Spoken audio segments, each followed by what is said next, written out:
Hey, this is Stephen Platinum, your friend in wrestling, with Platinum versus AEW Dynamite. I'm going to go ahead and knock it out right now, right after I watched the event.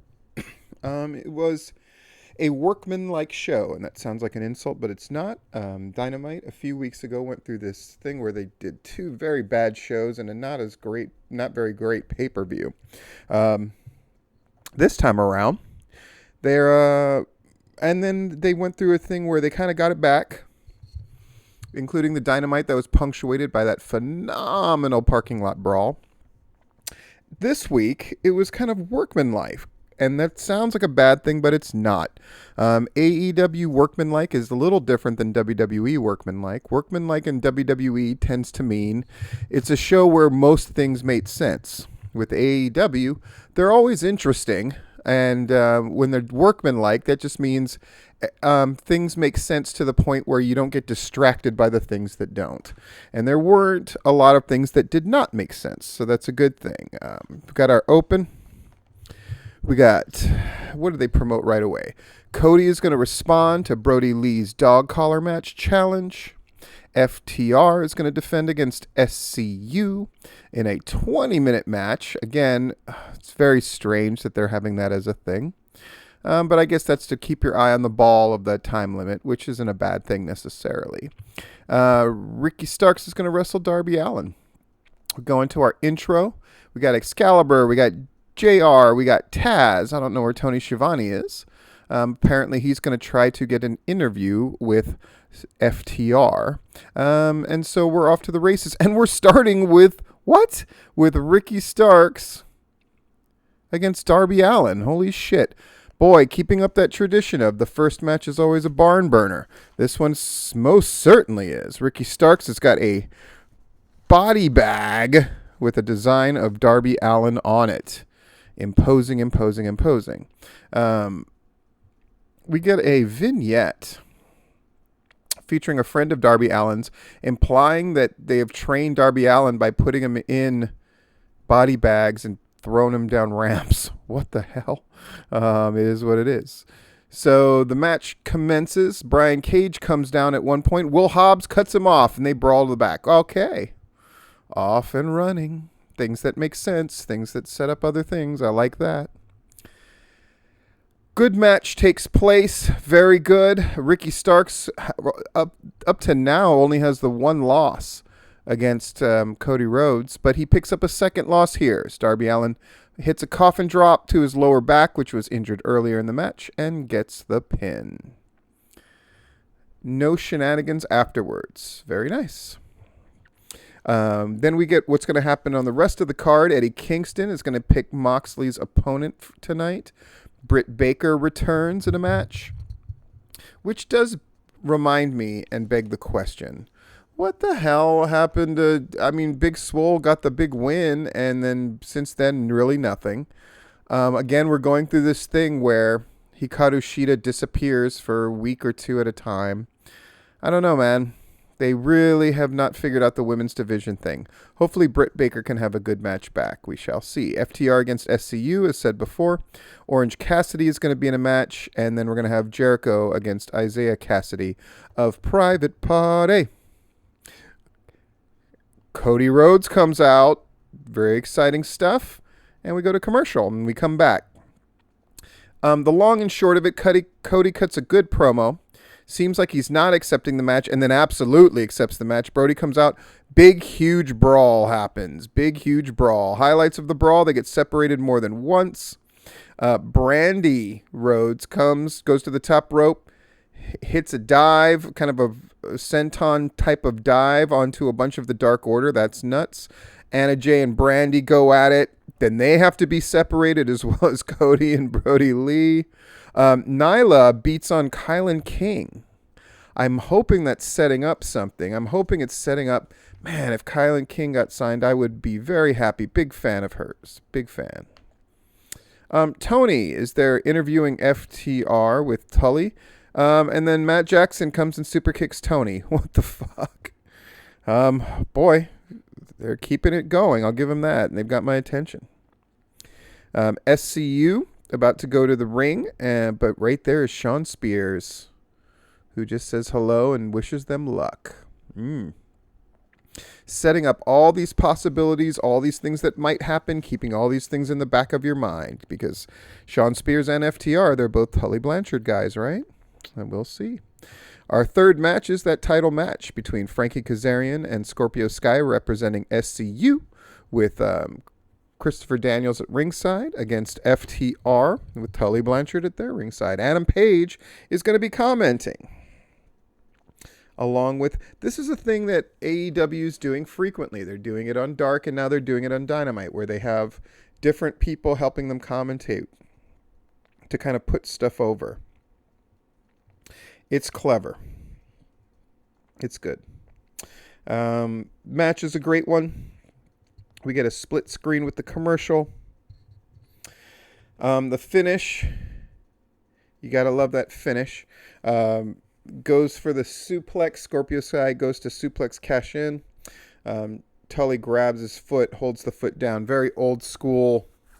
The commentators do a good job of putting over that Tully's clever for hiding, even though, both of Scorpio Sky's legs are clearly entangled in and underneath the rope. But it's whatever. It's wrestling. They get the pin. Just when you thought it was going to maybe go to a time limit. Saturday, November 7th is the next pay-per-view, Full Gear. And part of that is they're going to have an 8-person tournament. They announced 3 of the names: Jungle Boy, Ray Phoenix of the Lucha Brothers, and Kenny Omega, and that sends Page in a huff. And he leaves because he had said, well, Kenny Omega says he wants to do solo matches, but he has yet to wrestle a solo match. Clearly that's going to happen at Full Gear. Page doesn't like it. Go to commercial. We come back. Isaiah Cassidy against Jericho. It's going to be Jericho's 30th anniversary in wrestling, celebrated next week on Dynamite. Setting up big things. Gotta love it.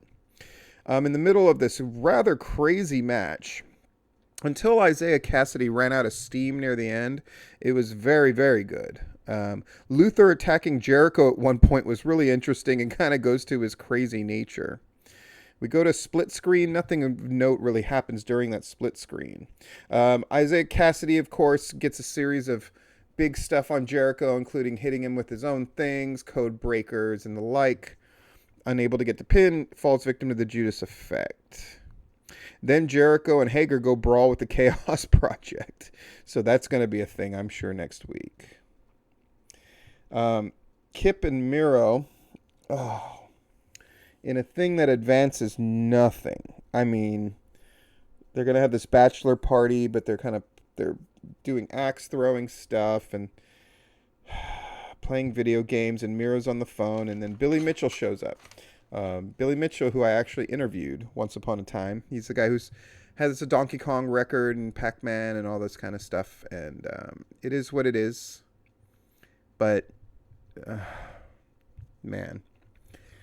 Really, it just, AEW is so funny because it's a show that's packed. It's a show that moves. But at the same time, you just want that adult in the room to just make sure we're hitting all the right beats. And it just feels like a lot of people don't get used. And it's nice that they do slow burns, but what that often means is a lot of people are left out of the mix right now. Hopefully that's something they figure out how to solve. Dasha with the Best Friends and Orange Cassidy. And as they're talking, FTR shows up. The Best Friends make them flinch. Orange Cassidy calls them weenies. We're going to get Orange Cassidy. He comes to the ring and he's going to go against 10 of the Dark Order, who at first they think doesn't have anybody at ringside for him. Of course he does. He's in the Dark Order. And he does. He has 4. He has John Silver. He's got Alan Angels and Colt Cabana there. They don't really factor in that much. Orange Cassidy has a kind of a workman-like match with 10. A notable thing is Orange Cassidy has a different pinning finisher, which is probably smart. I mean, he's used the Superman punch before, but now he they called it a beach break. Basically, he picks the guy up upside down, dumps him on his head. Looks good. MJF has a bit where he brings a gift to the Inner Circle where he has jackets for all of them, though he forgets Sammy Guevara's, much to his own dismay. And there seems to be a game of him and Jericho staring at each other like, are you going to invite me to join the Inner Circle? Are you asking to join the Inner Circle? Both of them kind of flexing in that macho male way of, I need to be asked. I need to be asked. So we get match number 5.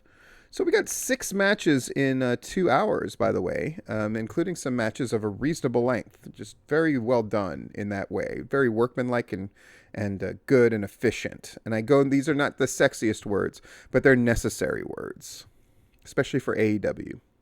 We got Britt Baker with Rebel at ringside against Red Velvet. A very good match. Again, big fan of the Red Velvet. And she looks really good here. Britt Baker looks phenomenal, just in terms of the ring work. Obviously doesn't have injuries, or certainly they've hid them significantly. And just her physical appearance. She just looks like a star. She looks great. She gets a pin, and then she does the lockjaw after she gets the glove. I was wondering, it's like, oh, she's not going to do the lockjaw? But of course she does afterwards. Then we get the notice. We're going to have Jericho and Hager against the Chaos Project. There we go. We're going to have Hobbs against Cage. Ooh. And we're going to have Brody Lee against Cody in a dog collar match. Big stuff happening on Dynamite. Eddie Kingston comes to the ring with the Lucha Brothers and the referee. Go to commercial. We come back. Eddie Kingston berates the referee. The referee explains, I have to protect you. Yes, you didn't tap out, but you were not in a position to compete anymore. That's why I stopped it. Eddie Kingston's still mad. Moxley comes out, and then Eddie Kingston, who brought the Lucha Brothers out, but then announces that Butcher is going to be the competitor, a little bit of mind games thing. Butcher and Moxley have a good match. I'll say that Butcher held up much better in a match than Isaiah did against Jericho. I thought Isaiah really ran out of gas, whereas Butcher found a way to look efficient throughout. Not all the spots were very clean, but it was the kind of match Butcher should have with Moxley.